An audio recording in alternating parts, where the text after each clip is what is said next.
আজকে আমি একটা বিশেষ সাবজেক্ট নিয়ে লাইভে আসছি। সাবজেক্টটা হচ্ছে, আপনারা জানেন যে পরিবর্তনের সরকারের নতুন যে রাজ্য বাজেট তা পেশ হতে চলেছে আগামীকাল। তো এই রাজ্য বাজেটে কোন কোন অংশগুলো উল্লেখিত থাকবে সেটা আমার পক্ষে জানাও সম্ভব নয়। তো আমি একটা বিশেষ দিকে নজর রাখার জন্য বলবো, সেটা হচ্ছে যে আমরা 2006 সালে সারা ভারতবর্ষে একটা অ্যাক্ট চালু হয়, যেটা 100 দিনের কাজ নামে পরিচিত। কার্যকরী হয় 2008 সাল থেকে। বিভিন্ন পঞ্চায়েতে সায়েন্স স্ট্রিমে এইচএসে ন্যূনতম 50% নাম্বার, 1 বছরের কম্পিউটার ডিপ্লোমা সহ যারা পাস করেছিল তাদের মধ্য থেকে আবেদন আহ্বান করা হয়েছিল। সেই আবেদনের ভিত্তিতে মিনিমাম 3 জনের অংশগ্রহণের ইন্টারভিউর মাধ্যমে সেটা নিয়োগ করা হয়। মূলত এমজি এনআরইজি এ কাজ দেখাশোনা করা, জব কার্ড দেখাশোনা করা, জিও ট্যাগ, এই সমস্ত কাজের উদ্দেশ্যে নিয়োগ করা হয়। বর্তমানে তারা যে বেতনটা পায় সেটা মূলত 12,889 টাকার মতো ক্যাশ ইন হ্যান্ড পায়। কিন্তু বিষয় হচ্ছে যে এই কাজে মূল যেটা বিষয় সেটা হচ্ছে অফিসের বাইরে সারা অঞ্চল জুড়ে বিভিন্ন কাজ পরিদর্শন, কাজের জিওট্যাগ, সেটা এমজিএনআরজি এর কাজ হইতে পারে, জলদূতের কাজ হইতে পারে, জব কার্ড ভেরিফিকেশন হইতে পারে, ইকেআইসি হইতে পারে, আবাস যোজনার আবাস হইতে পারে। অর্থাৎ অফিস টাইম বাদেও অফিসের বাইরে কাজ সবচেয়ে বেশি করতে হয়, এবং এখানে কোনো টিএডি এর ব্যবস্থা দীর্ঘদিন ধরে আবেদন করলেও কিন্তু দেওয়া হয়নি। তার সাথে সাথে আমাদেরকে ইন্টারনেট ব্যবহারটা খুব গুরুত্বপূর্ণ। অর্থাৎ আমাদের মিনিমাম 2টা সিমকে রিচার্জ করতে হয় শুধুমাত্র পঞ্চায়েতের কাজ করার জন্য। নেটওয়ার্ক অধিকাংশ অঞ্চলে, গ্রামাঞ্চলে এখন নেটওয়ার্ক, আপনারা হয়তো মনে করেন যে নেটওয়ার্ক আছে, কিন্তু আমার অঞ্চলের 12টা মৌজার মধ্যে 8টা মৌজায় কোনো নেটওয়ার্ক পাওয়া যায় না। দীর্ঘদিন ধরে দীর্ঘ জায়গায় করা হয়েছিল, কিন্তু তার ব্যবস্থা হয়। অর্থাৎ 800 টাকা মাসে ওই পারপাসে খরচ করতে হয় ইন্টারনেট পরিষেবার জন্য। আর কাজ দেখাশোনা জিওটেকের জন্য আমাদেরকে তেল পোড়াইতে হয় মোটামুটি মিনিমাম 1000 টাকা মাসে। তো 12,889 কি 99, যাই হোক, তার মধ্যে 2000 টাকা আমাদেরকে ওই সরকারি কাজ দেখাশোনার জন্যই খরচ করতে হয়। তার সাথে সাথে 2 বছর একটা যদি ফোন আমাদের ব্যবহার হয়ে যায়, সেই ফোনটা আর কাজ করতে পারে না। মানে 2 বছর একটা ফোন আমাদেরকে নিজেদের পয়সা থেকেই কিনতে হয়।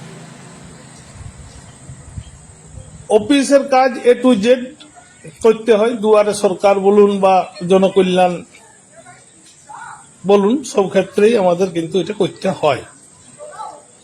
তারপর সপ্তাহে একদিন তো আছে অফলাইন মিটিং, যেটা ব্লকে যেতে হয়। অনলাইন মিটিং কথা বাদেই দেন, ওগুলা তো আমরা অফিসে বসে বা ঘরে বসে করতে পারি। তো এই যে বিপুল পরিমাণ খরচ করে আমরা সরকার 8 সাল থেকে যারা করছি, মোটামুটি আজ 18 বছর চাকরি করছি, কেউ বা 15 বছর করছি, তো 18 বছর, 15 বছর, 10 বছর, 2 বছর যে যেটাই করুক না কেন তাদের সবারই বেতন কিন্তু একই। এক্সপিরিয়েন্স আগে ইনক্রিমেন্ট হইতো, সেগুলো এখন টোটাল বাদ হয়ে ওই জায়গায় পৌঁছেছে। সবারই সেই 12,500 যে সময় বাড়লো সেই সময় বাড়ানো হয়েছে। তো ব্যাপার হচ্ছে যে সংসার চালানোর যত সামান্য টাকা দেওয়া হয় সেটাও কিন্তু অন্য পথে কেটে নেওয়ার, অর্থাৎ খরচা করতে বাধ্য করা হয়। এটা আবার হুমকি আছে, ধমকি আছে। কেন না, এটা রিনিউয়াল প্রথা আছে। বছরে একবার আমাদেরকে 31 মার্চের আগে রিনিউয়াল করতে হয়। এই রিনিউয়ালের হুমকি ধমকি আছে। ট্রান্সফার আছে, কন্ট্রাকচুয়াল বলে তুচ্ছতাচ্ছিল্য আছে। আবার প্রধানের তো হুমকি ধমকি গুলা আছেই, অফিসারদের হুমকি ধমকি আছে। এই সমস্ত মাথায় নিয়ে আমরা 100 দিনের কাজকে সুনিশ্চিত করি। পশ্চিমবঙ্গে আমরা বারে বারে দেশের মধ্যে 1-2 স্থান আমরা রাজ্য সরকারকে উপহার পর্যন্ত আনে দিই, কিন্তু দুর্ভাগ্যের বিষয় আমাদের কোনো কর্ম নিশ্চয়তাও নাই। আর একটা মজার বিষয় হচ্ছে এই যে পোস্ট, এই পোস্টটা হচ্ছে স্যাংশন পোস্ট এবং সারা ভারতবর্ষে এই পোস্ট আছে। সারা ভারতবর্ষে যত যা গ্রাম পঞ্চায়েত আছে প্রায় সমস্ত গ্রাম পঞ্চায়েতে এই পোস্ট আছে। কিন্তু দুঃখের বিষয় এই পোস্টে বিভিন্ন রাজ্যে তাদের বেতন কাঠামো বিভিন্ন। কোন জায়গায় একে বিশেষ পোস্ট ক্রিয়েট করে পার্মানেন্ট করা হয়েছে, যেমন উড়িষ্যায় নতুন সরকার তার ব্যবস্থা করেছে। রাজস্থানে 35,000-এর উপরে বেতন দেওয়া হচ্ছে। কিন্তু পশ্চিমবঙ্গে সরকারের বিভিন্ন সময় আমরা দৃষ্টি আকর্ষণ করার চেষ্টা করলেও তা আমরা করতে পারি নাই। তো এই বিভাগে বিভিন্ন যে কেডার আছে, মানে একদম রাজ্য স্তর, জেলা স্তর, ব্লক স্তর, পঞ্চায়েত স্তর সবগুলাই কন্ট্রাকচুয়াল। অনেক সময় দেখা গেছে যেগুলো সংখ্যায় কম আছে তাদের নিজেদের বেতনটা বৃদ্ধি করে নেওয়া হয়েছে, কখনো কখনো উপঢকনের মাধ্যমে, কখনো বা বিভাগীয় সচিবদেরকে মুগ্ধ করে লোক সংখ্যাটা জিআরএসদেরকে দেখানোর পরে নিজেদের বৃদ্ধি করা হয়েছে। কিন্তু জিআরএসদের যে তিমিরে ছিল সে তিমিরে রয়ে গেছে। অথচ কাজ এবং খাটুনি যেটা করতে হয়, যাদের মাথা থেকে এটা, যাদের কর্মতৎপরতায় এটা উঠিয়ে নিয়ে যাওয়া হয়, সেটা কিন্তু জিআরএস।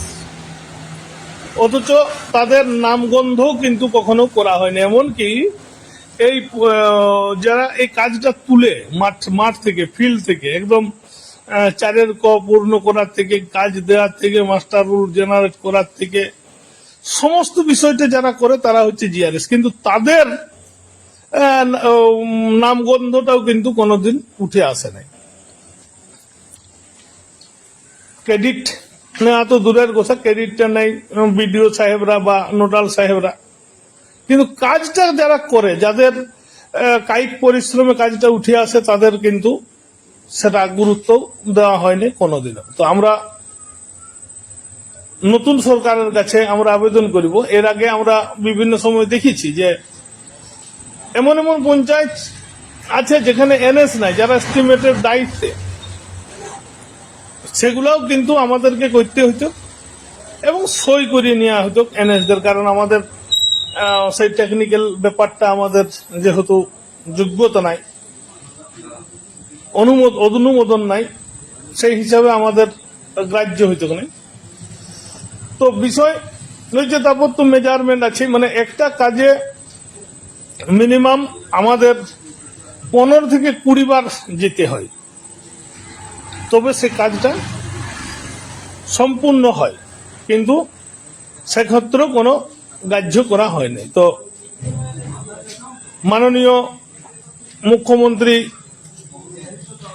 শুভেন্দু অধিকারী মহাশয়ের আমরা দৃষ্টি আকর্ষণ করতে চাইছি যে আগামী বাজেটে একটা সম্মানজনক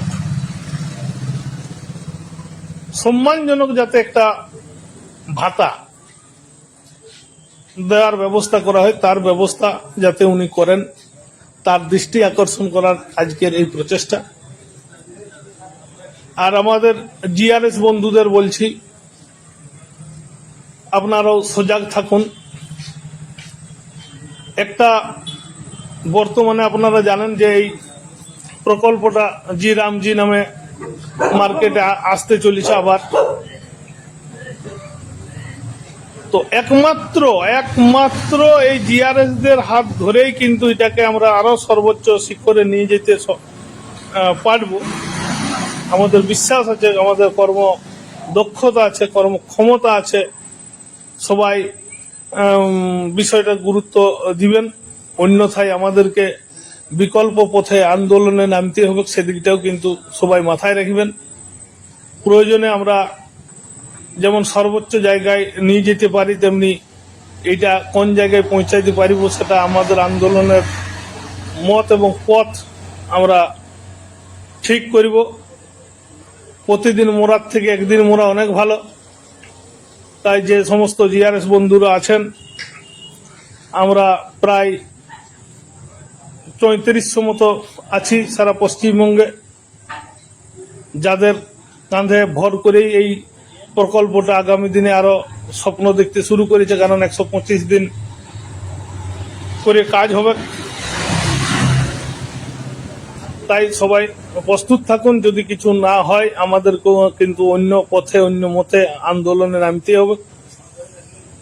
এছাড়াও আমরা A to Z কাজ করে থাকি, এটা সবাই জানেন বা দেখেছেন, কিন্তু সেই হিসাবে কোনোদিন গুরুত্ব পান নাই, সম্মান পান নাই। সেই সম্মানটাও কিন্তু অর্জন করতে হবে আমাদের লড়াই সংগ্রামের মাধ্যমের মধ্য দিয়ে। তাই সবাই প্রস্তুত থাকুন, লক্ষ্য রাখুন আগামী বাজেটকে। বর্তমান যে দিন ডিএটিএ যেমন বৃদ্ধি পাচ্ছে, এটা একটা সাধুবাদ। তেমনি যারা কন্ট্রাকচুয়াল আছে, শুধু জিআরএস নয়, সারা পশ্চিমবঙ্গে তথা ভারতবর্ষেও যে কন্ট্রাকচুয়াল স্টাফগুলো আছে তাদেরকে সজাগ হইতে হবে। কারণ যারা ৭০,০০০, ৮০,০০০, ৯০,০০০ বেতন পায়, তাদের থেকে আমরা বেশি কাজ করি পক্ষান্তরে। কারণ সবার কাছে আমরা একটা চাপে থাকি, রেনুয়ালের ভয় থাকে। আর একটা ইন্দুর দৌড় প্রতিযোগিতা আমাদেরকে নাম করানো হয় যে আজ এত ম্যান্ডেজ দিতে হবে, আজ এত KYC করতে হবে।